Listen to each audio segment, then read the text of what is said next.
ఈ కార్మిక దినోత్సవం సందర్భంగా మీరు ఉపాధి కూలీలు కాదు, మీరందరూ దేశ నిర్మాణంలో చెమటోడ్చి దేశం నిర్మాణం చేసే శ్రామికులు. అందువల్ల ఈ రోజు నుండి మిమ్మల్ని ఉపాధి శ్రామికులుగానే పిలుస్తాం. ఆ గౌరవం ఇవ్వాల్సిన అవసరం మా అందరి మీద ఉంది. ఎందుకంటే ఏ పని చేసినా చాలా చిన్నతనంగా ఉంటుంది. ఒక ఇంజనీరే గొప్పవాడా, ఒక సైంటిస్టే గొప్పవాడా, ఒక డాక్టరే గొప్పవాడా, చెమటోడ్చి పనిచేసే శ్రామికుడు గొప్ప, అది నేను తగ్గించడం నాకు ఎప్పుడు ఇష్టం ఉండదు. డిగ్నిటీ ఆఫ్ లేబర్ లేదు మన దేశంలో. ఆ డిగ్నిటీ ఆఫ్ లేబర్ని మేము అంటే నేను ఎందుకు దీనికి ఇంత తపన పడతానంటే, నాకు చిన్నప్పుడు నేను రెగ్యులర్ చదువుకోలేదు కాబట్టి ఏ ఉద్యోగంకి వెళ్ళాలో తెలిసేది కాదు. ఒక 19-21 వయసులో నేను అడిగింది మా ఇంట్లో, నా పని అన్నా ఇవ్వండి, లేదంటే నేను ఏదైనా పని నేను ఏదో నన్ను వదిలేసి, లేదంటే మీరు నాకు పని అన్న అప్ప చెప్పండి అంటే వాళ్ళు ఇబ్బంది పడుతున్నా. నా మైండ్లో ఒకటి వచ్చింది నా మనసులో, బెంగళూరుకి వెళ్ళి ఒక చిన్నపాటి నర్సరీలో మీరు ఏ విధమైన పని చేస్తున్నా ఆ పని చేయడానికి సిద్ధపడి నేను వెళ్ళిపోతుంటే మళ్ళీ ఫైనల్గా ఆపి నన్ను మళ్ళీ ఇక్కడ తీసుకొచ్చాను. అంటే నా మనసులో ఎప్పుడు కూడా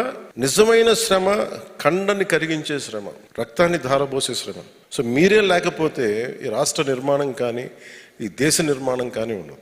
అందుకని మీకు ఇవ్వడానికి నిజంగా నేను చాలా అదృష్టంగా భావిస్తున్నాను. పంచాయతీరాజ్ శాఖ తీసుకున్నాను అంటే దీని వెనుక ఓట్లు కానీ ఏ నిర్ణయం తీసుకున్నా దేవుడి దీవెనల కొద్దీ, అందరి సహకారం కొద్దీ ఈ రోజున చాలా ప్రభుత్వాన్ని నడిపే స్థితిలో ఉన్నాం.